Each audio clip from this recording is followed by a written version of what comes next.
ওই আল্লাহকে এভাবে ডাকেন, বড় সংকটে পড়িয়া দয়া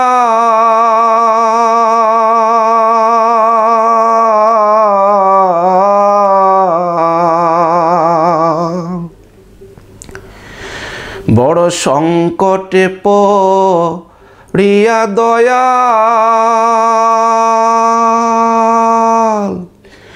ডাকি বারে বার তোমায় ক্ষময় অপরাধ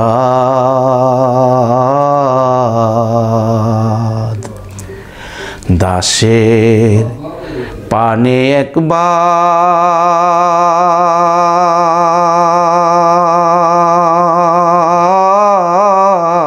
চাও হে দয়াময়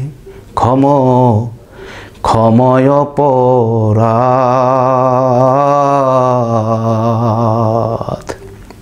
বিপদের সম্মুখীন হয় নাই, অভাবের সম্মুখীন হয় নাই, পেটের ক্ষুধায় ভোগে নাই, রাত্রি জাগরণ করে নাই, এমন ব্যক্তিও যদি দাবি করে সে জ্ঞানী, ফিলোসফার, দার্শনিক,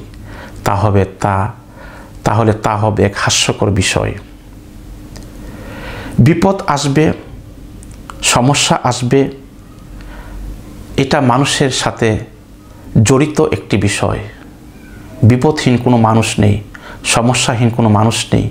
পৃথিবীতে এমন কোনো মহামানুষ, মহামানব, নবী, রাসূল, অলি আউলিয়া, দার্শনিক, ফিলোসফার, জ্ঞানী, বিজ্ঞানী সমস্যার সম্মুখীন হয় নাই, এমন দৃষ্টান্ত কেউ দেখাতে পারবে না। দুঃখ, কষ্ট, বিপদ জীবনের একটি অবিচ্ছেদ্য অংশ। বিপদ আসে কেন, দুঃখ কেন আসে?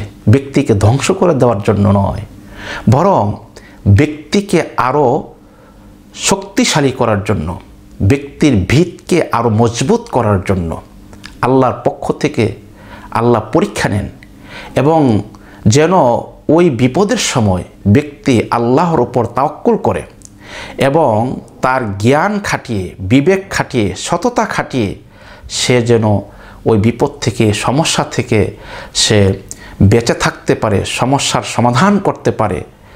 এর জন্য বিপদ আসে, এর জন্য সমস্যা আসে। অতএব আমাদের মধ্যে যারা সমস্যার সম্মুখীন হয়ে যায়, অনেক সময় এমন হয় যে আপনার সমস্যা শোনার লোক নেই। আপনার সুখের দিনে সাথী বহুত আছে, কিন্তু দুঃখের দিনে আপনার সাথী কেউ হয় না। আপনার কষ্টের কথা কেউ শুনতে রাজি না, সবাই ব্যস্ততা দেখা। কারো কাছ থেকে আপনি উপকার পাচ্ছেন না, সাহায্য পাচ্ছেন না, সহযোগিতা পাচ্ছেন না। আপনি কি করবেন? আপনি হারিয়ে যাবেন, নিঃস্ব হয়ে যাবেন, শেষ হয়ে যাবেন? No, never. Don't forget you have one. তোমার একজন আছে যিনি সবার রাজা, রাজার রাজা, যিনি সমস্ত সৃষ্টি জগতের স্রষ্টা, যার ইশারায় গোটা বিশ্বজাহান, সৃষ্টি জগৎ পরিচালিত হচ্ছে। ওই মহান স্রষ্টা আল্লাহ রাব্বুল আলামিনের কাছে ফিরে যাও, তার নিকট ধর্ণা ধরো, তার কাছে চাও, তার কাছে তোমার সমস্যার কথা বলো। তিনি সদা সর্বদাই তোমার সাথে আছেন। সে আল্লাহ তো বলেছেন, ওহুয়া মাকুম আইনা মা কুনতুম। তিনি আল্লাহ তোমাদের সাথে সাথে আছেন, তোমরা যেখানে যে অবস্থায় থাকো না কেন। অর্থাৎ আল্লাহর জ্ঞান, আল্লাহর নলেজ তোমার সাথে সাথে আছেন। তুমি যেখানে যে অবস্থায় থাকো না কেন, আল্লাহর দৃষ্টির বাহিরে তুমি নও। অতএব ওই মহান প্রভুর কাছে তোমার সমস্যার কথা বলো। রাত্র যখন গভীর হয়ে যা, তাহাজ্জুদের সময় যখন হয়ে যা, রহমতের সময় যখন হয়ে যা, ওই সময় উঠে ওযু করে ওই নীরব নীজব অন্ধকার ঘরে তুমি তোমার প্রভুকে ডাকো, ইয়া আল্লাহু, ইয়া রহমানু, ইয়া রহিম, ইয়া হাইয়ু, ইয়া কাইয়ুম, ইয়া রাজ্জাক, ইয়া জাল জালাল ওয়াল ইকরাম, ইয়া রব্বাল আলামিন, আল্লাহ তুমি আমাকে ক্ষমা করো। সেজদায় পড়ে চোখের পানিতে আপনি আল্লাহর কুদরতি কদমকে ভিজিয়ে দেন। আপনার ডাকে আল্লাহ সাড়া দিবেন। আল্লাহ তো বলেছেন ওই রহমতের সময় আল্লাহ প্রথম আসমানে এসে দুনিয়ার বান্দাদেরকে লক্ষ্য করে ডাকেন, ও আমার বান্দারা, তোমাদের মধ্যে কে আছো অপরাধী, পাহাড় সমান গুনাহ করে ফেলেছ, আমি আল্লাহর নিকট ক্ষমা চাও, আমি ক্ষমা করে দিব। কে আছো অসুস্থ, আমি আল্লাহর নিকট সুস্থতা কামনা করো, আমি তোমাদেরকে সুস্থ করে দিব। কে আছো বিপদগ্রস্ত, আমি আল্লাহকে ডাকো, আমি তোমাকে বিপদ থেকে উদ্ধার করব। কে আছো বিমারি অসুস্থ, আমাকে ডাকো, আমি তোমাকে সুস্থতা দান করব। কে আছো অভাবী, আমি আল্লাহর কাছে চাও, আমি তোমার অভাব দূর করে দিব। ওই আল্লাহকে ডাকেন, ওই আল্লাহ ডাকে সাড়া দিবেন। ওই আল্লাহকে এভাবে ডাকেন, বড় সংকটে পড়িয়া দয়া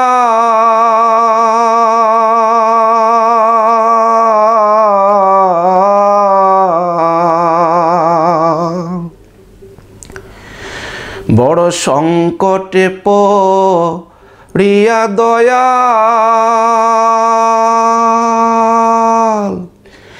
ডাকি বারে বার তোমায় ক্ষময় অপরাধ।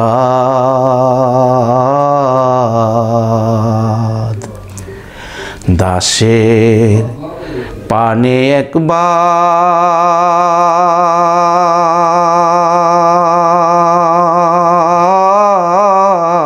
চাও হে দয়াময় ক্ষময় অপরাধ।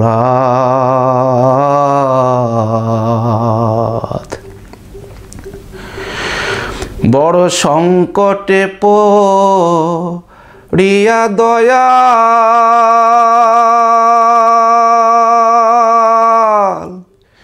ডাকি বাহারে বার তোমায় ক্ষময় অপরাধ। ক্ষময় অপরাধ।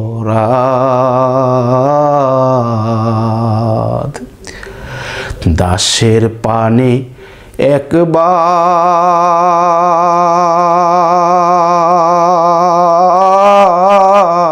চাও হে দয়াময় ক্ষময় অপরাধ।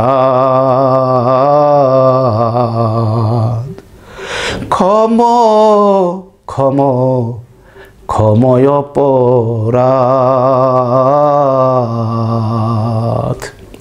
এভাবে আল্লাহকে ডাকেন, আল্লাহর নিকট ক্ষমা চান। আল্লাহ রাসূল আমাদের শিক্ষা দিয়েছেন, আল্লাহুম্মা ইন্নাকা আফুন কারিমুন তুহিব্বুল আফওয়া ফাফু আন্নি। হে আল্লাহ, আপনি ক্ষমাশীল, আপনি দয়াশীল, আপনি ক্ষমা করাকে পছন্দ করেন, আপনি আমাকে ক্ষমা করে দেন। আয় আল্লাহ, আমার গুনার অন্ত নেই, আমার অপরাধের সীমা নেই, আমি অনেক বড় অপরাধী, আমার চাইতে অপরাধী আসমানের নিচে জমিনের উপরে কেউ নাই। ওগো দরুদি মাওলা, ওগো ক্ষমাশীল আল্লাহ, একমাত্র তুমি ক্ষমার মালিক, তুমি মনিবের কাছে, তুমি মহান প্রভুর কাছে, তুমি মহান আল্লাহর কাছে আমি দাস হাজির হয়েছি। তুমি যদি ক্ষমা না করো কে করবে ক্ষমা? তুমি যদি মাফ না করো কে করবে মাফ?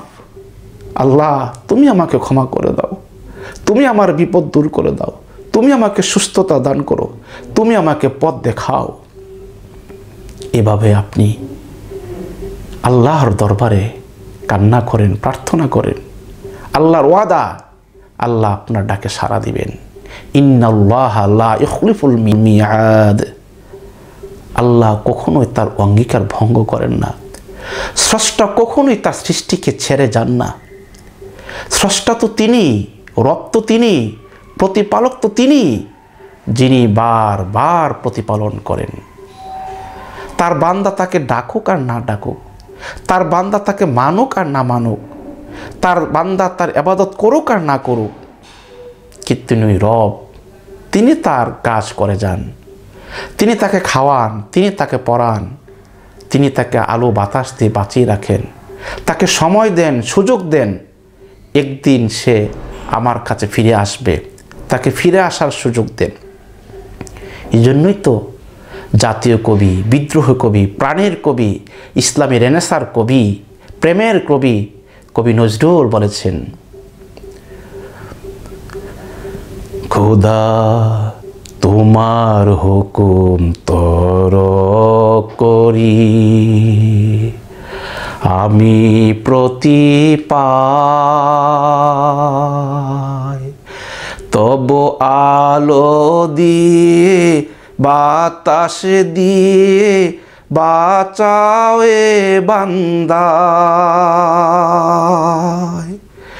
শ্রেষ্ঠ নবী দিলে মুদের তরিয়ে নিতে রোজ হাসরে, শ্রেষ্ঠ নবী দিলে মুদের তরিয়ে নিতে রোজ হাসরে, পথ না ভুলি তাই তো দিলে আল কোরআনের বাণী, খোদা তোমার মেহেরবানি।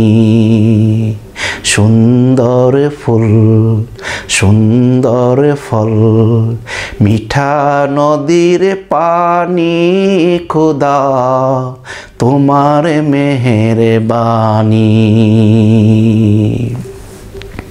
ওই প্রভুকে, ওই রবকে, ওই আল্লাহকে ডাকেন, আল্লাহকে খুশি করার চেষ্টা করেন, আল্লাহর নিকট দুর্বলতা প্রকাশ করেন, আল্লাহর নিকট ক্ষমা চান, আল্লাহর নিকট সাহায্য চান।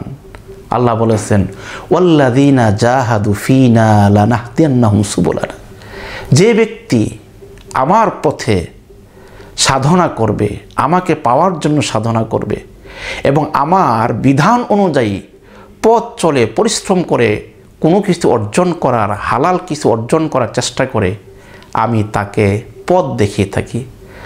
আল্লাহকে পাওয়ার জন্য যে পরিশ্রম করবে, সাধনা করবে, সে আল্লাহকে পাবে। আল্লাহর দেওয়া বিধান অনুযায়ী যে পরিশ্রম করে হালাল রিজিক সন্ধান করবে, তাকে আল্লাহ রিজিক দিবেন। যে জ্ঞান অর্জন করার জন্য চেষ্টা করবেন, তাকে জ্ঞান দান করবেন। হালাল যে যা কিছু অর্জন করতে চায় আল্লাহর বিধান অনুযায়ী কঠোর পরিশ্রম করে, আল্লাহ তাকে সফলতা অবশ্যই দান করবেন। This is the promise of our creator. এটা আমাদের আল্লাহর ওয়াদা। আল্লাহ কখনোই ওয়াদা খেলাপ করেন না। এই বিশ্বাস রেখে, এই ঈমান রেখে, এই দৃঢ় বিশ্বাস রেখে ডিটারমাইন্ড হয়ে আজকে থেকেই অলসতা ছেড়ে দিয়ে, কুটিলতা ছেড়ে দিয়ে, সকল হতাশাকে দূর করে দিয়ে, শক্তি সাহস নিয়ে আল্লাহর উপর তাওয়াক্কুল করে কাজে নেমে পড়ুন। অবশ্যই সফলতা আপনার সাথে সাক্ষাৎ করবে ইনশাআল্লাহ। সবাইকে আল্লাহ রাব্বুল আলামিন সুস্থ রাখেন। আমিন। আসসালামু আলাইকুম ওয়া রাহমাতুল্লাহি ওয়া বারাকাতুহু।